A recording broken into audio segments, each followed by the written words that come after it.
በእናትሽ መቅዴ የሆነ ነገር ቅመሺ። አረ ምንም ነገር አልፈልግም።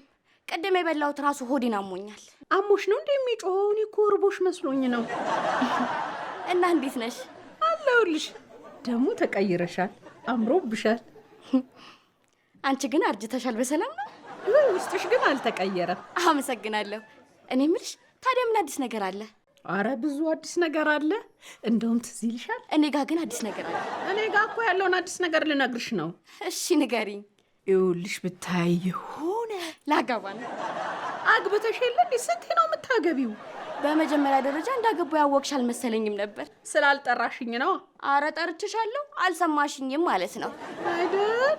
እንደውም ሁለቱ ሰርጎቼ ላይ ስላልጠራውሽ በዚህኛው ሰርጌ ላይ ሚዜ እንድትሆኚ ልጋብዝሽ ነው የመጣሁት። ምን? ሚዜ እንድትሆኚ ልጋብዝሽ ነው የመጣሁት። እርጅናው ነው እንደዚህ ማያሰማሽ? 2 ጊዜ ነው ያገባሽው። አሁን እሱን ትተሽ ሶስተኛው ላይ ብናተኩር ይሻላል። ቆይ ምን ጀምረሽ ነው?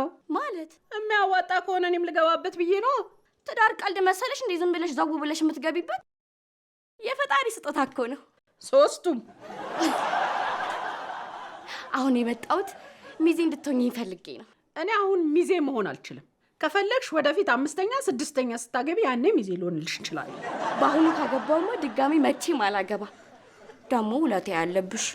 ከፈለግሽ ላስታውስሽ እችላለሁ። እስኪ ዝም በይ። ምንድን ነው? እስካሁን ማንም አያውቅም እንዴ? መቼም እንዲያውቁ ስለማልፈልግ ዝም በይ። እና እሺ በቃ ሚዜ ሆንልሻለሁ። በውለታ ታስሬ እንደሆነ ወቂ። እሺ መቼ ነው ሰርጉ? ከነገ ወዲያ። ምን? ከነገ ወዲያ።